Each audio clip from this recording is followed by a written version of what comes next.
तो देखो बच्चों, अभी तक आपने जितनी भी जर्नल एंट्री की उसमें एक अकाउंट डेबिट हो रहा है और एक अकाउंट क्रेडिट हो रहा है। मतलब अगर मैंने रेंट पे किया कैश में तो rent account debit to cash. पर व्हाट इफ अगर मैं बोलूं कि दो अकाउंट भी डेबिट हो सकते हैं, दो अकाउंट भी क्रेडिट हो सकते हैं, दो अकाउंट डेबिट दो अकाउंट क्रेडिट भी हो सकते हैं, तो उसको मैं बोलता हूं कंपाउंड जर्नल एंट्री, जहां पे दो से ज्यादा अकाउंट इन्वॉल्व है। अभी तक आपने जितनी भी एंट्री की उसमें दो अकाउंट इन्वॉल्व थे। अब मैं आपको एक एंट्रीज कराऊंगा जहां पे दो से ज्यादा अकाउंट इन्वॉल्व है। सर कैसे, आप बताओ ना। चलो ये एग्जांपल देता हूं। तो देखो, ये देखो आप example, purchase account debit to cash to Amar. यहां पे दो एंट्री इन्वॉल्व है। देखो यहां पे परचेज हो रहा है डेबिट और कैश और अमर हो रहा है क्रेडिट, तो यहां पे दो क्रेडिट है। ओके, यहां पे कैश अकाउंट डेबिट, नया अकाउंट डेबिट टू सेल, ये भी आपकी कंपाउंड एंट्री है। सर ऐसे समझ में नहीं आएगा, आप एंट्री करके बताओ। चलो मैं करके बताता हूं, लिखा हुआ है, चलो मैं एंट्री करके बताता हूं। स्टार्टेड, चलो ये एंट्री कर देता हूं। Purchase good from Amar ₹4,000, paid 3,000 in cash. मैंने अमर से गुड्स खरीदा। जब मैंने अमर से गुड्स खरीदा तो मैंने उसको 3,000 कैश में पे किया। तो देखो मैंने एंट्री क्या की, purchase account debit to cash to Amar. देखो यहां पे आपकी देखने वाली बात क्या है कि डेबिट का जो टोटल है वो क्रेडिट के टोटल से हमेशा मैच करेगा। क्या करेगा? मैच करेगा। देखो डेबिट का टोटल 4,000 है और क्रेडिट का टोटल कितना है? 4,000 है। तो कंपाउंड एंट्री वो एंट्री होती है। तो यहां पे देखो, यहां पे एक डेबिट हो रहा है, दो क्रेडिट हो रहा है। देखो टोटल दोनों का सेम होगा, total have to be same. Debit और क्रेडिट का टोटल सेम ही होगा, तब तो एंट्री पास ही नहीं होगी। हाँ, बट यहां पे एक डेबिट हो रहा है, दो क्रेडिट। अगर यहां पे दो डेबिट हो रहे हैं, एक क्रेडिट, इसको मैं बोलता हूं कंपाउंड, जहां पे दो से ज्यादा अकाउंट इन्वॉल्व होते हैं। चलो एक काम करते हैं, ऐसे समझ में नहीं आएगा, अपन एक एग्जांपल के थ्रू करते हैं। क्या लिखा हुआ है? Started business with cash, building and vehicle. Okay, किसने स्टार्ट किया? बिजनेस कौन स्टार्ट करता है? तो बिजनेस स्टार्ट करता है मालिक, ओनर स्टार्ट करता है। अच्छा, उसने बिजनेस स्टार्ट किया और बिजनेस में वो कैश लाया, बिल्डिंग उसने बिजनेस के नाम पे ट्रांसफर कर दी और व्हीकल उसने बिजनेस के नाम पे ट्रांसफर कर दिया। तो सुनो, मैं हूं बिजनेस, मेरे मालिक ने मुझे तीन चीजें दी है। पहला, उसने मुझे कैश दिया, एक बिल्डिंग दी और एक व्हीकल दिया। तब इसकी एंट्री अपन नहीं कर सकते क्या? चलो, पहले उसने मुझे क्या दिया? सर पहले उसने मुझे कैश दिया। कितने का कैश दिया? सर 1 लाख का। और क्या दिया? सर एक बिल्डिंग भी उसने बिजनेस के नाम कर दी। अरे मैं हूं बिजनेस, मेरे पास बिल्डिंग आई ना, तो उसने मेरे नाम कर दी। बिल्डिंग कितने की? सर बिल्डिंग 1 लाख की। ओके, और क्या किया? सर एक व्हीकल, ओके, एक गाड़ी भी 40,000 की। अच्छा ठीक है भाई, ये तीन चीजें मुझे मेरे मालिक ने दी। सर कहां लिखा है मालिक? कहीं नहीं लिखा मालिक। अरे स्टार्टेड बिजनेस कौन स्टार्ट करता है? ओनर। रिलायंस किसने स्टार्ट की? उनके मालिकों ने। इन्फोसिस किसने? उनके मालिकों ने। मालिक ही तो स्टार्ट करता है। आपके पापा मम्मी का बिजनेस होगा तो आपके पापा मम्मी ने तो स्टार्ट किया है, तो वो ही स्टार्ट करता है बिजनेस। स्टार्ट किया है, रन नहीं कर रहा, स्टार्ट किया है, इसने स्टार्ट किया है। तो ये तीन है। अच्छा, ये तीनों चीजें किसने दी है? मालिक ने दी है। तो मालिक का कौन सा अकाउंट होता है? ओनर का अकाउंट होता है कैपिटल अकाउंट। ओनर का कौन सा अकाउंट होता है? Capital account. यहां तक समझ में आया या नहीं आया? आया सर। तो मतलब मेरे को तीन चीजें दी है, कैश दिया है, बिल्डिंग दी है, व्हीकल दिया है। ओके सुनो, अभी बताता हूं। कैश क्या है? सर मेरा एसेट है।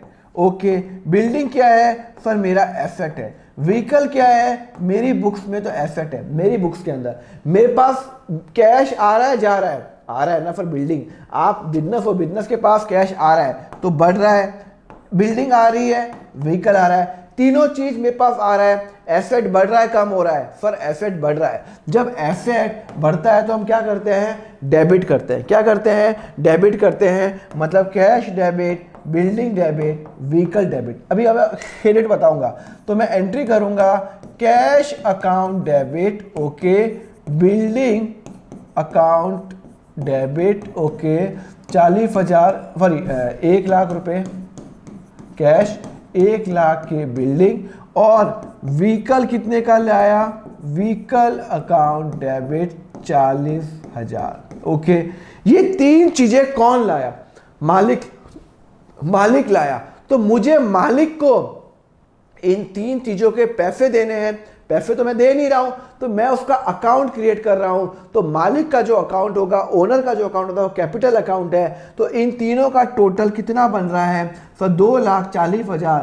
तो 2,40,000 से मैं कैपिटल अकाउंट क्रिएट करूंगा। कैपिटल जब बढ़ता है तो क्या होता है? क्रेडिट होता है। कैपिटल जब बढ़ता है तो क्या होता है?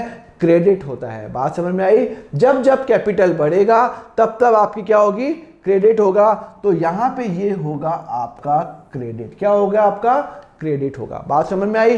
कैपिटल, लायबिलिटी, इनकम और कैपिटल जब जब बढ़ेगा तब तब क्या होगा? आपका क्रेडिट होगा। तो आपका कैपिटल बढ़ रहा है ना, 2,40,000 पे मालिक ने दिया, मुझे मालिक को वापस देने पैसे, का बिजनेस बंद हुआ तो ये क्रेडिट करूंगा। तो यहां पे करूंगा टू कैपिटल अकाउंट। नाम नहीं दिया हुआ तो फिर अब कैपिटल अकाउंट। नाम दिया होता राहुल अमित तो Rahul capital account, Amit capital account. कौन सी डेट को? 16 मई 23 को। समझ में आया नहीं आया? Cash debit, building debit, vehicle debit, इसको मैं बोलता हूं कंपाउंड एंट्री। ये बोलता हूं कंपाउंड एंट्री। क्यों भाई? क्योंकि यहां पे दो से ज्यादा अकाउंट इन्वॉल्व है। 2 अकाउंट नहीं, 4 अकाउंट इन्वॉल्व है। 2 से ज्यादा, 2 अकाउंट होता नॉर्मल एंट्री होती है। फिर और कराओ ना। Purchase good from Puja and paid 5,000 in cash. चलो भाई, मैंने परचेज किया। कितने का परचेज किया ये बताओ? सर मैंने 8,000 का परचेज किया। ओके, पूजा को मैंने कैश दे दिया 5,000 रुपये। और बाकी का पैसा क्या पूजा लेगी नहीं मुझसे? अरे लेगी ना। तो इसका मतलब है कि मैंने 8,000 का सामान लिया, 5,000 मैंने पूजा को दे दिए, बाकी के 3,000 मुझे पूजा को देने बाकी है। तो मैं पूजा का अकाउंट क्रिएट करूंगा। पूजा का अकाउंट क्रिएट करूंगा। तो यहां पे 8,000 का सामान ले लिया, 5,000 दे दिए, तो 3,000 रुपये मुझे पूजा को देने बाकी है। परचेज मेरा एक्सपेंस होता है। आपको पता है या नहीं पता है? हाँ सर, एक्सपेंस जब बढ़ता है तो क्या होता है? एक्सपेंस बढ़ता है तो डेबिट होता है।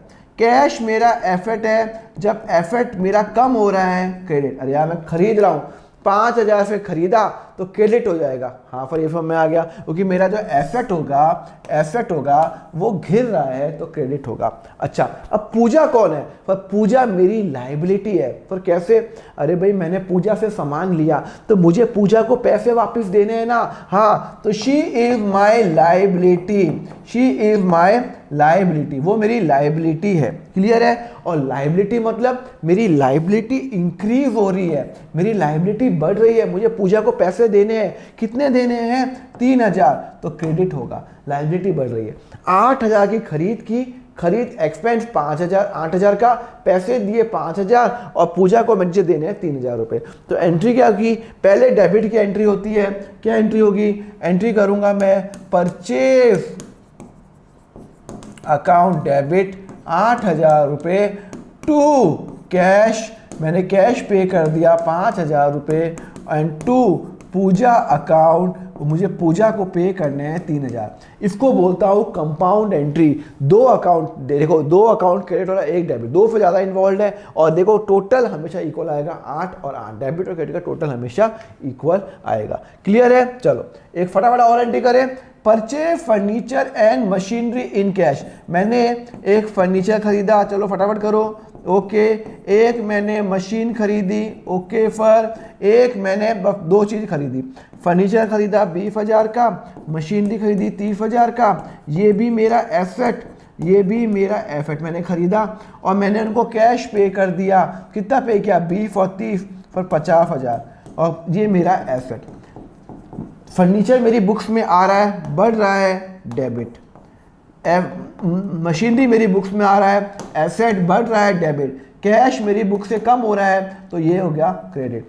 आपका कैश कम हो रहा है ना, 20-30 से आप होगा, तो आप एंट्री क्या पास करोगे? आप एंट्री पास करोगे फर्नीचर अकाउंट डेबिट। ओके, फिर आपका machinery account debit. Okay, to cash. कितना? सब 20,000 से आपने ये लिया, 30,000 से ये लिया और 50,000 से आपने कैश पे किया। सिंपल सी बात है, क्रेडिट का टोटल डेबिट के टोटल से इक्वल आ रहा है। क्लियर है? चलो बड़ा और अच्छा question. Sold goods to Ram, मैंने सामान बेचा राम को, तो सेल्स तो हो गई। कितने का सामान बेचा? 8,000 का। उसने 25% पेमेंट मुझे कैश में कर दिया, तो 8,000 का 25% कितना होता है सर? 25% होता है सर 2,000 रुपये। तो 2,000 रुपये उसने मुझे पेमेंट दे दिया। बाकी का पेमेंट राम ने मुझे पेमेंट नहीं दिया, तो राम से मैं पैसे नहीं लूँगा? अरे लूँगा ना, तो राम से बाकी के लूँगा 6,000 रुपये। टोटल मैंने 8,000 का माल बेचा, 2,000 रुपये आ गए, 6,000 रुपये आने बाकी है। सेल्स मेरी इनकम होती है, आपको पता है, और जब मेरी इनकम बढ़ती है तो मैं क्रेडिट करता हूँ। कैश मेरा एसेट है, जब मैंने किसी को सामान बेचा तो मुझे कैश मिला, एसेट बढ़ा, तो ये हो जाएगा डेबिट, ये बढ़ रहा है। और राम मेरा एसेट है, क्यों सर? क्योंकि मुझे राम से पैसे लेने हैं, लायबिलिटी नहीं है, मुझे राम से पैसे लेने हैं। कितने लेने हैं? 6,000 रुपये, तो मेरा एसेट बढ़ रहा है, एसेट बढ़ रहा है तो डेबिट। तो एंट्री क्या करूंगा? एंट्री करूंगा कि भाई मेरे पास कैश आ गया 2,000 रुपये, राम से लेने हैं 6,000 रुपये, और मैंने सेल्स कर दी 8,000 रुपये। मैंने सेल्स 8,000 की, कैश लेना है 2,000 और 6,000 रुपये वो लेने हैं। समझ में आ गया? हेलो स्टूडेंट, बहुत बच्चों की डिमांड आती है कि सर हमें आपसे सीए फाउंडेशन का अकाउंट्स पढ़ना है। तो आपके लिए गुड न्यूज़, मेरा सीए फाउंडेशन का बैच चल रहा है। अभी तो वो बैच फुल हो गया, नेक्स्ट बैच बहुत जल्दी स्टार्ट होने वाला है। अगर आपको वो ज्वाइन करना है, नॉर्मली उस बैच में मेरी वेट लिस्ट रहती है, तो आप नीचे गूगल फॉर्म का लिंक है नीचे डिस्क्रिप्शन पे, उसको भरिए। जैसे आप गूगल फॉर्म का लिंक भरेंगे, जैसे मेरा नेक्स्ट बैच ओपन होगा, मेरी टीम आपको कॉल या व्हाट्सएप करेगी। सो फटाफट वो गूगल फॉर्म का लिंक भर दीजिए अगर आप अकाउंट्स में इंटरेस्टेड है सीए फाउंडेशन का। Thank you.